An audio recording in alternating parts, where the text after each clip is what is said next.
ବନ୍ଧୁଗଣ, ଆଜି ମୁଁ ଆପଣଙ୍କୁ ଗୋଟେ ଗରିବ, ଅନୁନ୍ନତ ତଥା ପଛୁଆ ବର୍ଗର ରାଜ୍ୟର କାହାଣୀ ଶୁଣାଇବାକୁ ଯାଉଛି।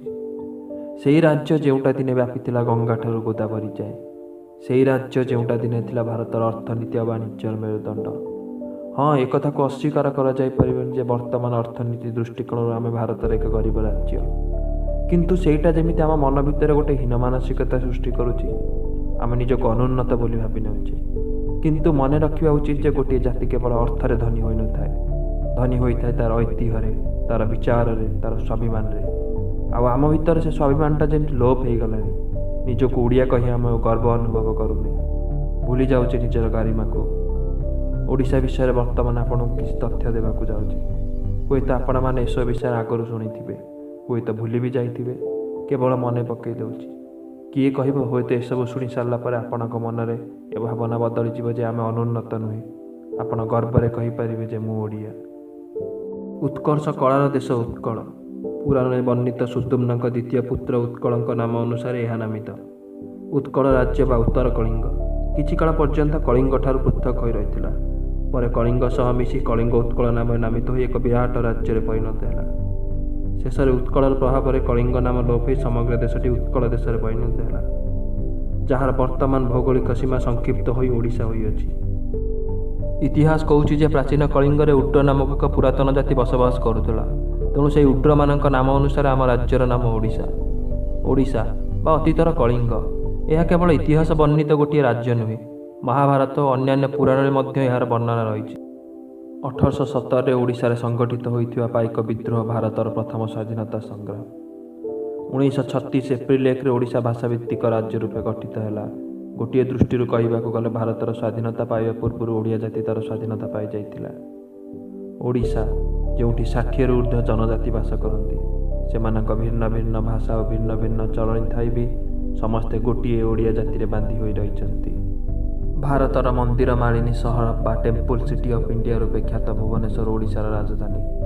600ରୁ ଉର୍ଦ୍ଧ୍ୱ ଐତିହାସିକ ମନ୍ଦିର ରହିଆସିଛି ଏଠି। ଭାରତରେ ଏଭଳି କୌଣସି ସହର ନାହିଁ ଯେ ତାହା ଆଧୁନିକତା ଓ ବିକାଶ ଆଡ଼କୁ ଅଗ୍ରସର ହେବା ସହିତ ନିଜର ଐତିହ୍ୟକୁ ଧରି ରଖିଛି। ଏଠାକାର ଧଉଳିଗିରି ଓ ଖଣ୍ଡଗିରି ଏବଂ ଉଦୟଗିରିଠାରେ ବୌଦ୍ଧ ଓ ଜୈନ ଧର୍ମର କୀର୍ତ୍ତିରାଜି ମଧ୍ୟ ଦେଖିବାକୁ ମିଳେ। ଖଣିଜ ସମ୍ପଦଠୁ ଆରମ୍ଭ କରି ପ୍ରାକୃତିକ ସମ୍ପଦରେ ଭରପୁର ଓଡ଼ିଶା। ଭାରତରେ ସର୍ବାଧିକ ପରିମାଣର ହେମାଟାଇଟ୍ ଓଡ଼ିଶାରୁ ହିଁ ମିଳିଥାଏ। 2008-2009 ଇକୋନୋମିକ୍ ସର୍ଭେରୁ ଜଣାଯାଏ ଯେ ଓଡ଼ିଶାରୁ 15,123 ଲକ୍ଷ ମେଟ୍ରିକ୍ ଟନ୍ର ଖଣିଜ ସମ୍ପଦ ଉତ୍ପନ୍ନ ହୋଇଥାଏ। ଏସିଆର ସର୍ବବୃହତ୍ ଲବଣ ହ୍ରଦ ଓଡ଼ିଶାର ଚିଲିକା ଏବଂ ବୃହତ୍ ପକ୍ଷୀ ଅଭୟାରଣ୍ୟ। ଭାରତର ସର୍ବବୃହତ୍ ଧଳାବାଘ ସଫାରି ମଧ୍ୟ ଓଡ଼ିଶାରେ। ବନ୍ୟଜନ୍ତୁ ସଂରକ୍ଷଣରେ ଓଡ଼ିଶା ଆଗୁଆ ଧାଡ଼ିର ଏକ ରାଜ୍ୟ। ଶିମିଳିପାଳରେ ବାଘ, ଚନ୍ଦକାରେ ହାତୀ, ଭିତରକନିକାରେ କୁମ୍ଭୀର ଆଉ ଗହୀରମଥାଠାରେ କଇଁଛମାନଙ୍କ ପାଇଁ ଅଭୟାରଣ୍ୟ ଓ ସଂରକ୍ଷଣର ବ୍ୟବସ୍ଥା ରହିଛି। ବର୍ତ୍ତମାନ ଯେଉଁଟା ସବୁଠାରୁ ବଡ଼ ଗୁରୁତ୍ୱପୂର୍ଣ୍ଣ କଥା ସେଇଟା ହେଲା ପୃଥିବୀର ସର୍ବପୁରାତନ ପଥର ମିଳିଛି ମୟୂରଭଞ୍ଜଠାରେ। ପ୍ରାୟ 300 କୋଟି ବର୍ଷ ପୂର୍ବର ପଥର। ପୃଥିବୀର ବର୍ତ୍ତମାନ ବୟସ ପ୍ରାୟ 450 କୋଟି ବର୍ଷ ହେବ। ବିଜ୍ଞାନ, ଶିଳ୍ପ ଆଉ ବାଣିଜ୍ୟ କ୍ଷେତ୍ରରେ ଓଡ଼ିଶା ବହୁ ଆଗରୁ ଅଗ୍ରୀମ ସ୍ଥାନ ଅଧିକାର କରିସାରିଛି। ପ୍ରାୟ 150 ବର୍ଷ ପୂର୍ବେ ପଠାଣି ସାମନ୍ତଙ୍କ ଦ୍ୱାରା ରଚିତ ସିଦ୍ଧାନ୍ତ ଦର୍ପଣ ଆଜି ଯାଏଁ ବି ଜ୍ୟୋତିର୍ବିଦ୍ ଆଉ ଜ୍ୟୋତିର୍ବୈଜ୍ଞାନିକମାନଙ୍କୁ ମାର୍ଗ ଦେଖାଇ ଆସୁଛି। ବାଉଁଶ ନଳି ସାହାଯ୍ୟରେ ପାହାଡ଼ର ଉଚ୍ଚତା ମାପିବା ଠାରୁ ଆରମ୍ଭ କରି ତାରାମାନଙ୍କର ଗତିବିଧି ସମ୍ପର୍କରେ ଜାଣି ତା'ର ବୈଜ୍ଞାନିକ ଉପସ୍ଥାପନା କରିବା, ଏଇଟା କେବଳ ଆଶ୍ଚର୍ଯ୍ୟର କଥା ନୁହେଁ କି? ଗାଲିଲିଓଙ୍କ ଟେଲିସ୍କୋପ୍ ବି ହାର ମାନିଯିବ ପଠାଣି ସାମନ୍ତଙ୍କ ବାଉଁଶ ନଳି ଆଗରେ।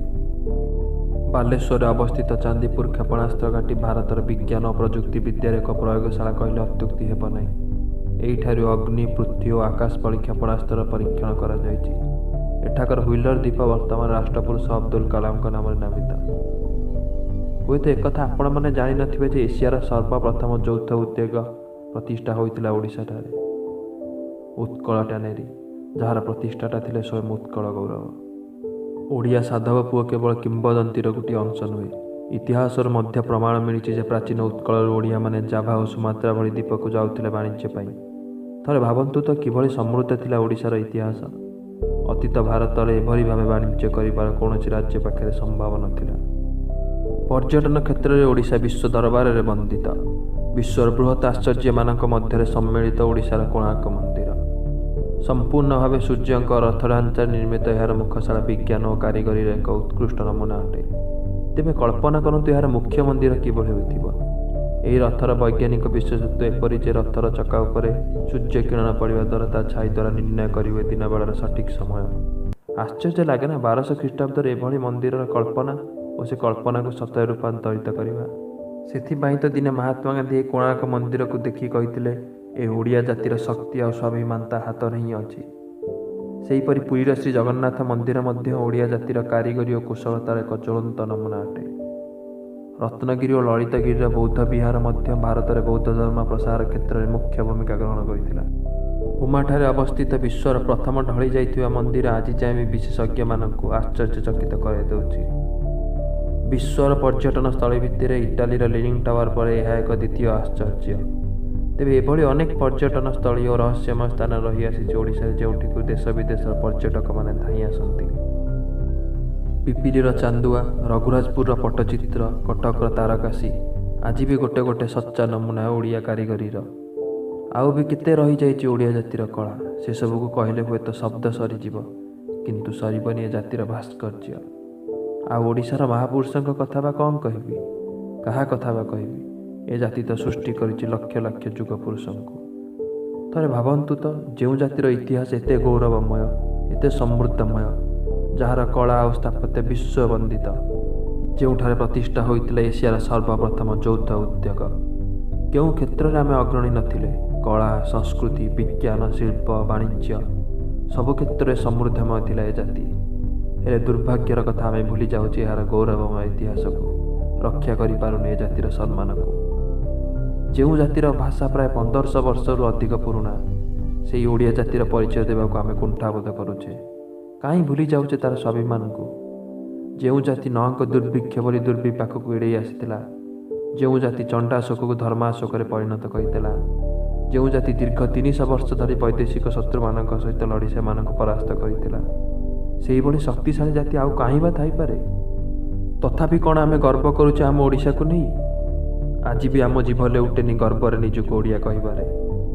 ତେବେ ଏତେ ସବୁ ଜାଣିବା ପରେ ବି ଯଦି ଆପଣ ନିଜକୁ ଅନୁନ୍ନତ ବୋଲି ଭାବୁଥାନ୍ତି, ତେବେ ଠିକ୍ ଅଛି, କିନ୍ତୁ ମୁଁ ଭଗବାନଙ୍କୁ ପ୍ରାର୍ଥନା କରିବି ମୋତେ ପ୍ରତି ଜନ୍ମରେ ଏହି ଅନୁନ୍ନତ ରାଜ୍ୟର ଅଧିବାସୀଟିଏ କରି ଜନ୍ମ ଦିଅନ୍ତୁ, ଯେମିତି ମୁଁ ଗର୍ବରେ କହିପାରୁଥିବି, ମୁଁ ଓଡ଼ିଆ।